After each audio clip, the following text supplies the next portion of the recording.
جو جدید علوم ہے ایف اے تک پڑھائیں گے، ان کا ایک معاہدہ ہوا ہے۔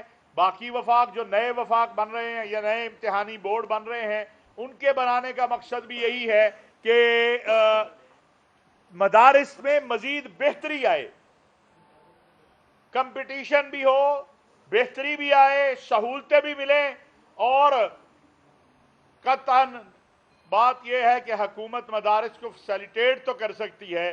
یہ جو ایک پراپوگنڈا ہے، یہ ماں سوائے اپنے سیاسی مقاصد یا شر پھیلانے کے اور کچھ نہیں ہے کہ حکومت مدارس پہ قبضہ کرنا چاہتی ہے یا مساجد پہ قبضہ کرنا چاہتی ہے۔ ہم نہ مدارس پہ قبضہ کرنا چاہتے ہیں، نہ مساجد پہ قبضہ کرنا چاہتے ہیں۔ ہم مدارس اور مساجد کو امن، محبت، رواداری کے یہ مرکز ہیں، ان کو مضبوط کرنا چاہتے ہیں اور ہر طرح سے ان کے ساتھ تعاون کرنا چاہتے ہیں، اور یہی وزیر اعظم پاکستان محترم عمران خان صاحب کا ویژن ہے اور سوچ ہے۔ اور یہ جو آج مدارس کے ساتھ ایف اے تک کا جو ہے معاہدہ طے پایا ہے، یا مدارس کی جو نئے بورڈ بن رہے ہیں، یا مدارس کا وزارت تعلیم سے منسلک ہونا ہے، اس پر وزیر اعظم پاکستان اور محترم army chief general Qamar Javed Bajwa صاحب کا، وزیر تعلیم شفقت محمود صاحب کا میں شکریہ بھی ادا کرتا ہوں کہ انہوں نے ذاتی دلچسپی لی ہے۔ انشاءاللہ پورے ملک کے اندر آپ دیکھیں گے کہ نئے تعلیمی سال سے پہلے مدارس کی رجسٹریشن کے، بینک اکاؤنٹ کے، باقی جو مسائل ہیں وہ انشاءاللہ حل ہوں گے، اور میں خود ایک ایک شہر میں جا رہا ہوں اور بیٹھ کے علماء کے ساتھ ان کے مسائل کو حل کیا جائے گا۔ آپ حضرات کوئی بات کرنا چاہیں تو بسم اللہ۔ مولانا صاحب، آپ جب حکومت میں نہیں بھی تھے تب بھی آپ مذہبی ہم آہنگی کے لیے بہت کام کرتے تھے، اب آپ کے پاس کوئی ٹاسک نہیں دیا گیا۔ ملتان میں سپریم کورٹ کی ڈائریکشن تھی برلاد مندر کے بارے میں، اچھا پہلے اس کے اوپر ایک پیس کمیٹی کا اجلاس ہوا، سابقہ ڈین صاحب کی طرف سے پریس ریلیز بھی جاری ہوئی کہ یہ علماء متفق ہو گئے اور اس کے اوپر ہولی ہوگی، مارچ کی ڈیٹ بھی دی گئی، لیکن پھر ایسا کیا ہوا کہ اس کام پہ بالکل خاموشی ہو گئی؟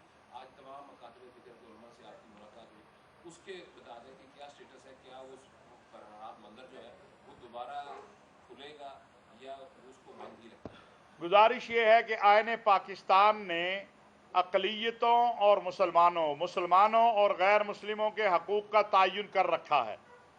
کسی کو بھی جو آئین اور قانون کا دیا ہوا حق ہے دوسرا اسے نہیں چھین سکتا، نہ چھیننے دے گی ریاست۔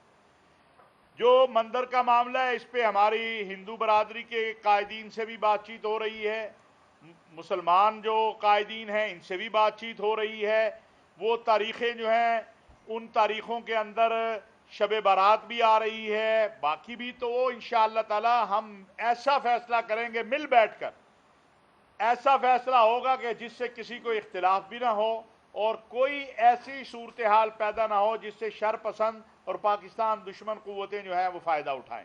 آپ یاد رکھیے کہ پاکستان میں رہنے والی اقلیتیں، ان کے حقوق کا تحفظ کرنا ریاست اور مسلمانوں کی ذمہ داری ہے، اور مسلمانوں کے حقوق کا تحفظ کرنا بھی ریاست اور مسلمانوں کی ذمہ داری ہے۔ لہٰذا کوئی ایسا کام نہیں ہوگا جس سے کوئی انتشار یا شر پھیلے یا جس سے کوئی خوف کی فضا پیدا ہو۔ میں کہنا چاہتا ہوں یہاں پر ہمارے ملک کی اقلیتوں کو، غیر مسلموں کو کسی سے خوف زدہ ہونے کی ضرورت نہیں ہے۔ آئین نے ان کے حقوق کا تعین کر رکھا ہے اور مسلمانوں کے حقوق کا بھی تعین کر رکھا ہے۔ ہم سب کو آئین کی پاسداری کرنی ہے اور آئین کے مطابق چلنا ہے۔ چولستان میں ہندو فیملی تھے اور رام نے خودکشی کی ہے اور ساتھ اس نے اپنے بچوں کو اور بیوی والوں کو بھی مار دیا ہے، صرف اس کی غربت کی وجہ سے نا، تو ان کے حقوق کے حوالے سے آپ کیا کہیں گے؟ دیکھیے، غربت بلا شبہ ہے، یہ خالی ہندوؤں یا اقلیتوں کے لیے نہیں، مسلمانوں کے پاس کے اوپر بھی غربت ہے۔ مہنگائی ایک بڑا مسئلہ ہے، اس کے حل کے لیے کوشش کر رہے ہیں۔ ہمیں مل جل کر، میں یہ عرض کروں گا کہ اس وقت موجودہ حالات میں، کرونا کے بعد کی صورتحال میں، ہم سب کو مل جل کر کوشش کرنی چاہیے تاکہ ایسے حالات پیدا نہ ہوں۔ ہمسایوں کا خیال کرنا چاہیے، مخیر حضرات کو، غرباء فقراء کا خیال کرنا چاہیے۔ اور میں تاجروں سے آج ملتان سے یہ اپیل کرنا چاہتا ہوں کہ رمضان المبارک آنے والا ہے، مہنگائی کرنے والوں کا تاجر برادری خود ہاتھ روکے تاکہ مہنگائی نہ ہو۔ حکومت تو کرے گی لیکن تاجر برادری کو بھی چاہیے کہ وہ اللہ کے لیے جو ان کا منافع ہے وہ اللہ سے تجارت کر لیں اور اپنے منافع کو کم از کم جو ہے 50% کم کر دیں تاکہ لوگوں کے لیے سہولت پیدا ہو۔ علامہ صاحب، آپ مذہبی امور کی وزارت سے بھی منسلک ہیں، کل